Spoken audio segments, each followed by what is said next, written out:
இப்போ வந்து when it comes to the third position, அதாவது நம்ம அதிகமா யூஸ் பண்ணக்கூடிய AI டூல்ஸ் ஆன தேர்ட் பொசிஷன்ல என்ன இருக்குன்னு சொல்லிட்டு பாத்தீங்கன்னா அப்சல்யூட்லி கூகுள் பாட்.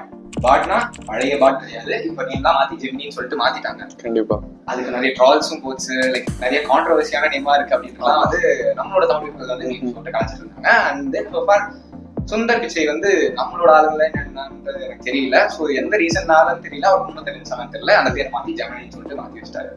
ஸோ அது வந்து பாத்தீங்கன்னா 2025 அன்னைக்கு பாத்தீங்கன்னா ரீசெண்டா இந்த பாட்காஸ்ட் ஷூட் பண்றதுக்கு ஒரு 4 days 5 days முன்னாடி வந்து ஜெமினி 2.0 ஃபிளாஷ் அப்படின்ற விஷயம் வந்து லான்ச் பண்ணிட்டாங்க. அண்ட் தென் இதையும் வந்து நம்ம லைக் இது குறைச்சி இடம் போட முடியாது, இதுவும் வந்து சாட்ஜிபிடிக்கு ஈக்குவலாவோ மோராலெஸ் சிமிலர்லி நம்மளுக்கான அவுட்புட்டை வந்து ஜெனரேட் பண்ணி தருது. ஸோ அதை நீங்க யூஸ் பண்ணிருக்கலாம் உங்களோட எக்ஸ்பீரியன்ஸ்ல. அண்ட் தென் சாட்ஜிபிடி எங்கெல்லாம் வந்து அதிகமாக நம்ம யூஸ் பண்ணுவோம், ஜெமினி வந்து நம்ம எப்படி யூஸ் பண்ணியிருக்கோம், இந்த பெர்சன்டேஜ் ரேஷியோ படி பார்த்தா நம்ம எதை அதிகமாக யூஸ் பண்ணிருக்கோம்ன்ற எக்ஸ்பீரியன்ஸ்லாம் சொல்லலாம். பெர்சன்டேஜ் ரேஷியோ படி obviously it will be ChatGPT. Because ஜெமினை வந்து நான் யூஸ் பண்ணி நான் ஃபீல் பண்ணது என்னன்னா, கூகுள் அசிஸ்டண்ட்டுக்கும் ஜெமினைக்கும் பெரிய டிஃப்ரென்ஸ் இல்லைன்னு நான் உணர்றேன். ஏன்னா நம்ம ஒரு ஃபோன் எடுத்து ஹே கூகுள் அப்படின்னாலும் obviously it will answer us. இதுல ஜெமினை ஆன் பண்ணி நம்ம அதுக்கு இன்ஸ்ட்ரக்ஷன் கொடுத்தாலும் it will obviously answer us. So நம்ம முன்னாடி பேசுற மாதிரி கூகுள் வந்து இப்போ இந்த காலத்துல கொஞ்சம் தவறுகளான ஒரு ஆன்சரை கொடுக்குது அப்படின்னு நம்ம முன்னாடி டிஸ்கஷன்ல இருந்ததுனால வெட்டாம்பார் கூகுள் ஜெமினை அப்படின்னு சொல்ற அளவுக்கு தான் இருந்தது. நம்ம முன்னாடியே டிஸ்கஸ் பண்ண மாதிரி இந்த மாதிரி கூகுள் வந்து கொஞ்சம் டிலே எடுக்குது, கொஞ்சம் ரெலவெண்ட் கான்டென்ட்டை கொடுத்தாலுமே வந்து நமக்கு அது தேடி கண்டுபிடிச்சு போடுறதுக்கு கஷ்டமா இருக்குன்றதுனாலதான் நம்ம இதை நோக்கி போனோம்.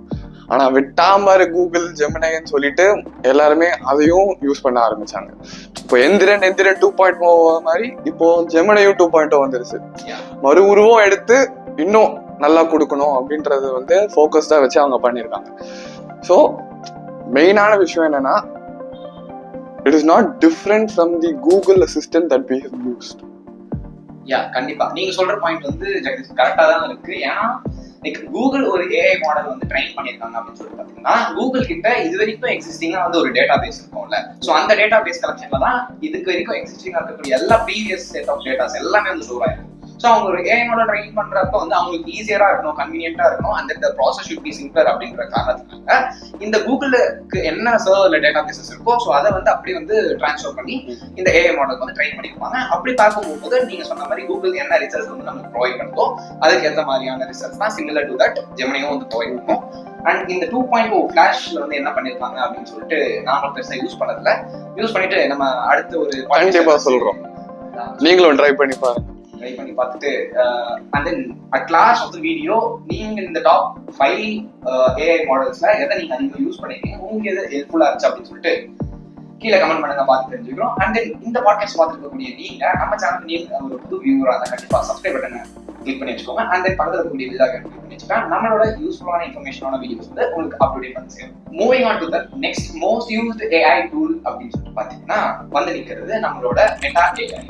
அதாவது இப்ப ஒரு சில மாதங்களாக சொல்லாமே, கடந்த சில மாதங்களாவே வந்து பாத்தீங்கன்னா நம்மளோட வாட்ஸ்அப்பா இருக்கட்டும், இன்ஸ்டாகிராமா இருக்கட்டும், ஃபேஸ்புக்கா இருக்கட்டும், எங்க சர்ச் பண்ணோம்னாலும் அந்த சின்னதா வயலட் அண்ட் ப்ளூ அந்த மிக்ஸ்டு கலர்ல அந்த ஒரு வளைவு எங்கேயுமே தெரிஞ்சு கொண்டே இருக்கிறது, பிரகாசமா வந்து நமக்கு துணிக்கிற மாதிரி தெரிஞ்சுட்டே இருக்கு. அண்ட் நிறைய பேர் நம்மளோட மிட் ஏஜ் பீப்புளும் சரி அது என்ன அது பார்க்கலாம், அதுக்கு அதுல தமிழ்ல ஏதாச்சும் ஸ்டேட்மெண்ட் ஜெனரேட் பண்றதுக்குலாம் வந்து அதை அதிகமாக யூஸ் பண்ணிக்கிறாங்க. ஸோ பை த வே எங்க வீட்டுல பேசிட்டு இருக்கும்போது எங்க டேடி கூட இப்போ ஒரு எக்ஸாம்பிள் ஒரு ஒர்க் விஷயமா வந்து ஒரு ஸ்டேட்மெண்ட் வந்து கிரியேட் பண்ணி போஸ்ட் பண்ணோம் அப்படின்னா அதை கிளிக் பண்ணிட்டு இந்த மாதிரி ஒரு விஷயம், ஸோ இதை வந்து ஒரு வெல் வேர்ஸ்ட் ஸ்டேட்மெண்டா வேணுன்ற மாதிரி தமிழ்ல ப்ராம்ப்ட் கொடுத்துக்கிறாரு. அண்ட் அதுலயும் வந்து கரெக்டா வித்தவுட் எனி கிராமட்டிக் மிஸ்டேக் வந்து வருது. ஸோ இந்த ஒரு விஷயம் நான் வந்து ஒரு ப்ரோஸா பாக்குறேன்.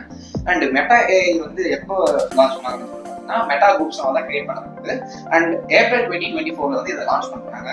அண்ட் அதுக்கப்புறம் தான் வந்து நம்மளோட வரக்கூடிய வாட்ஸ்அப் அண்ட் இன்ஸ்டாகிராம், ஃபேஸ்புக் இந்த மெட்டா குரூப் ஆப்ஸோட அப்டேட்ஸ்ல இந்த ஏஐயோட பாப்அப் டாட் அப்படின்னா பாப்அப் வந்து நல்லா இருக்கு, அதை நம்ம யூஸ் பண்ணிட்டு இருக்கோம். ஸோ உங்களோட எக்ஸ்பீரியன்ஸ் எப்படி இருக்கு? நான் வந்து வாட்ஸ்அப் பிஸ்னஸ் யூஸ் பண்றதுனால எனக்கு வந்து விசிபிளாவே இருக்கு. ஆஸ் அ நார்மல் வாட்ஸ்அப் யூஸரா நீங்க அதை எப்படி ஃபேஸ் பண்ணிருக்கீங்க, அதை எப்படி யூஸ் பண்ணி? சொல்ல போனா இருக்கிற ஏஐலயே ஈஸியா ஆக்சஸ் பண்ணக்கூடிய மெட்டா ஏஐ தான் நான் நினைப்பேன். ஒரே click தான். ஆமா, வாட்ஸ்அப்புக்குள்ளதான் நம்ம பாதி நேரம் இருப்போம், நம்ம வேலைகள் எல்லாம் அதுலதான் போகும். நம்ம ஏன் ஒரு புது ஆப்புக்கு தேடி போகணும்னு சொல்லிட்டு அவங்களே கொண்டு வந்துட்டாங்க மெட்டா ஏஐ. அவ்வளவுதான், அந்த ஒரு ரவுண்ட்ல அந்த ஒரு சர்க்கிள கிளிக் பண்ணா போயிடுச்சு இன்டர்ஃபேஸ்க்குள்ள. Actually it is very easy to access, that's what I think. நம்ம ஒரு இன்டர்ஃபேஸ் விட்டு இன்னொரு ஆப்புக்கு போய் நம்ம அதை ஆக்சஸ் பண்றதுக்கும் நம்ம அங்க இருந்து அதை உடனே ஆக்சஸ் பண்றதுக்கும் வித்தியாசம் இருக்கு இல்லையா? So time constraint is actually being reduced in that. So in addition to that, நீங்க சொன்ன மாதிரி இப்போ Tamil to English translation, English to Tamil translation, கண்டிப்பா வந்து அதை யாரு ஃபேஸ் பண்ணிருக்காங்களோ, நான் கண்டிப்பா ஃபேஸ் பண்ணிருக்கேன். அதை எப்படி சொல்றேன், அதுக்கு ஒரு பெரிய கதை இருக்கு, நீங்க கேட்கணும். அதை என்ன கதைன்னா, எல்லாருக்கும் அவங்க ஃபேமிலி குரூப்னு ஒண்ணு இருக்கும் இல்லையா? அதுல எல்லாரும் போடுற டெக்ஸ்ட் வந்து தமிழ்ல போடுவாங்க. ஏன்னா ஃபேமிலி குரூப்ல ஆப்வியஸா நிறைய பேர் எல்டர்ஸ் இருப்பாங்கன்றதால தமிழ்ல போடுவாங்க டெக்ஸ்ட். நமக்கு தமிழ் தான் அவ்வளவு சீக்கிரம் படிக்க வராது. அப்படி அப்ரப்டா சொல்லிடக்கூடாதுங்க. பொதுவா ஜென்சிக்கு வந்து இப்போ தமிழ் அந்த அளவுக்கு வேகமா படிக்க முடியாது. எழுத்து கூட்டி பொறுமையா ஒவ்வொரு வார்த்தையா படிச்சு புரிஞ்சு அது ரிப்ளை பண்றதுக்குள்ள அவங்க மீதி ஒரு 10 டெக்ஸ்ட் அனுப்பிச்சிருவாங்க தமிழ்ல. நம்ம அதை ஆன்சர் பண்ண முடியாம போயிடும்.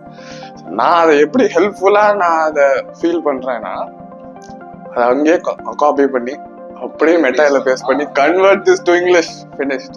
அவ்வளவுதான். மறுபடியும் நான் இங்கிலீஷ்ல டைப் பண்ணி கன்வெர்ட் திஸ் டு தமிழ் போடு குரூப்ல, அவ்வளவுதான். மோர் ஓவர் டு தட், இப்போ நம்ம ஏதாவது ஒரு ப்ரெசன்டேஷன் பண்றோம், இல்ல ஏதாவது ஒரு அசைன்மெண்ட் பண்றோம், நான் இதை வந்து ஆக்சுவலி நான் இதை ஃபேஸ் பண்ணதுனால நான் இதை ஷேர் பண்றேன். கூகுளில் போனோம்னா நம்ம வந்து இமேஜ் வந்து சர்ச் பண்ணி நம்ம அதை ரெலவெண்ட் இமேஜை சார்ட் அவுட் பண்ணி எடுக்கிறது வந்து நிறைய ஆப்ஷன்ஸ் இருக்கு. ஸோ அதை வந்து இது பெஸ்டா அது பெஸ்டா நமக்கு சூஸ் பண்றதுக்கே வந்து டைம் ஜாஸ்தியா போகும்.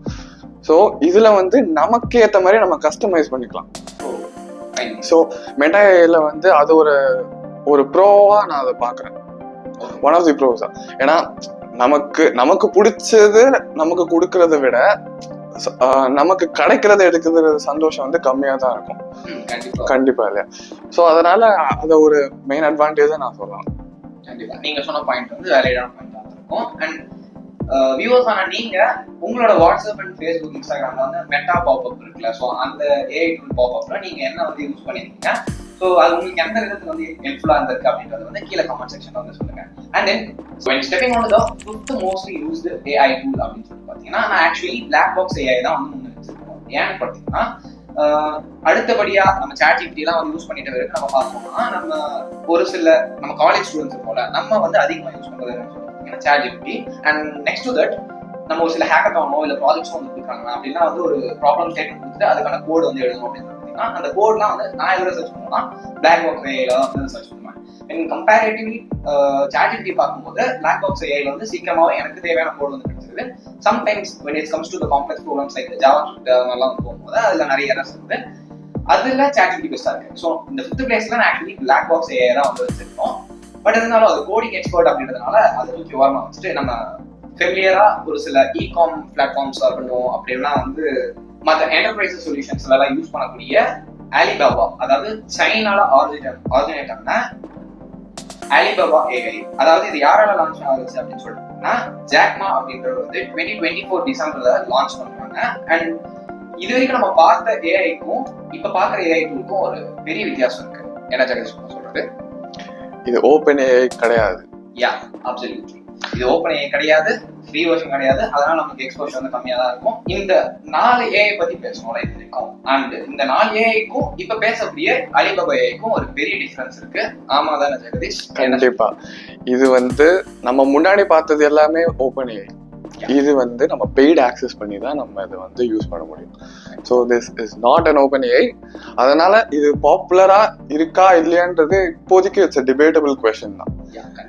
நம்ம அதை வந்து யூஸ் பண்ணி பப்ளிக் யூஸ்க்கு வந்ததுக்கு அப்புறமா தான் அது யூஸ்ஃபுல்லா இருக்கா, அது வந்து ஆக்சசபிளா இருக்கா, அது வந்து எஃபிஷியண்டா இருக்கா அப்படின்றத நம்மளால அனலைஸ் பண்ண முடியும். ஸோ இதை பே பண்ணி ஆக்சஸ் பண்ணணுன்றதுனால மக்களுக்கு வந்து இது முழுசா போய் சேராதது இன்னொரு காரணத்தினால நம்ம வந்து இதை பெஸ்டா worst-ஆனு நம்மள வந்து டிசைட் பண்ண முடியாது. So it's a debatable one. Yeah, sure.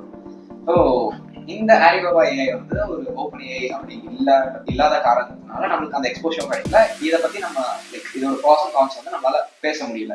Right, at 5th பொசிஷனா நம்ம இதை வைக்க வேண்டிய நிலைமையில இருந்தோம். So when coming to the conclusion, இந்த ஏஐ அப்படின்ற ஒரு விஷயம் நம்மளுடைய ஹியூமன் பார்ட், அதாவது நம்மளோட மேனுவல் ஒர்க்ஸ் வந்து ரீப்ளேஸ் பண்ணிடுமா இல்லையான்னு சொல்லிட்டு நிறைய பேர் கேட்டிருக்காங்க. அதுல என்னோட பாயிண்ட் ஆஃப் வியூல வந்து என்னன்னு சொல்றேன்னா, லைக் கம்ப்யூட்டர் வந்த புதுசுலயே வந்து ஒரு காசிப் வந்து இருந்துச்சு எல்லாருக்கும். என்னன்னா கம்ப்யூட்டர் வந்துருச்சு, எல்லாரோட மேன் பவர் வந்து போயிடும், இதில் வந்து மேனுவலா நடக்கக்கூடிய விஷயம் எல்லாமே கம்ப்யூட்டரே பார்த்துப்போம், மனுஷங்களுக்கு வேலை இருக்காது அப்படின்னு சொல்லிட்டு நிறைய பேர் நிறைய விதமா வந்து டிஸ்கஸ் பண்ணிருக்காங்க.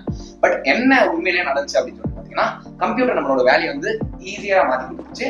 அண்ட் அது மட்டும் இல்லாம கம்ப்யூட்டர் வந்ததுனால அதுல எவ்வளவோ வேலை வாய்ப்புகள், எம்ப்ளாய்மெண்ட் ஆப்பர்ச்சுனிட்டிஸ் வந்து கிடைச்சது. நிறைய கிளாசிபிகேஷன்ஸ் வந்து இருந்தது.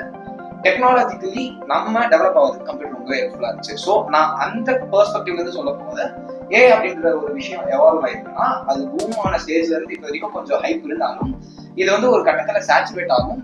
நம்மளோட வேலைகளுக்கு எதுவும் ஆபத்து இருக்காது. அண்ட் ஏஐனால ஃபார் எக்ஸாம்பிள் இப்போ பாருங்களேன், நம்ம ஏஐ டூல்ஸை யூஸ் பண்றதுக்கு லைக் அதை எஃபிஷியண்டா யூஸ் பண்ணோம்னா ப்ராம்ப்ட் நம்ம கரெக்டா கொடுக்க தெரிஞ்சுக்கணும். ஸோ அப்படி பார்க்கும்போது ஒரு ப்ராம்ப்ட் இன்ஜினியர் தேவைப்படுது. ஃபார் அன் எக்ஸாம்பிள் இந்த சென்ஸ் இங்கேயே வந்து ஒரு வேலை வாய்ப்பு வந்து கிரியேட் ஆகுது when coming to the example of prompt engineering.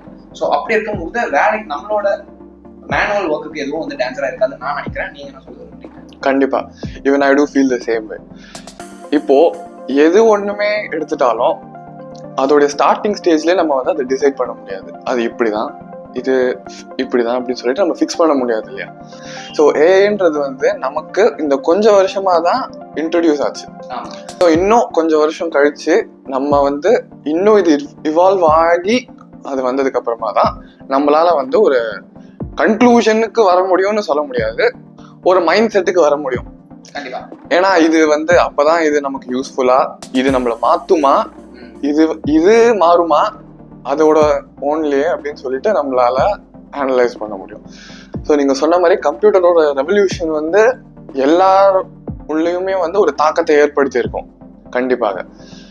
So அதை வந்து அந்த காலத்துல அது வந்து ஒரு டெவலப்பிங் ஸ்டேஜ்ல இருந்தாலும் அது வந்து நம்ம எல்லாத்தையுமே ரீப்ளேஸ் பண்ணிடும், கம்ப்யூட்டர்ஸ் தான் வந்து டேக் ஓவர் பண்ணும் வேர்ல்டுன்னு சொல்லி ஒரு டாக் போயிட்டு இருந்தது பெரிய அளவுல.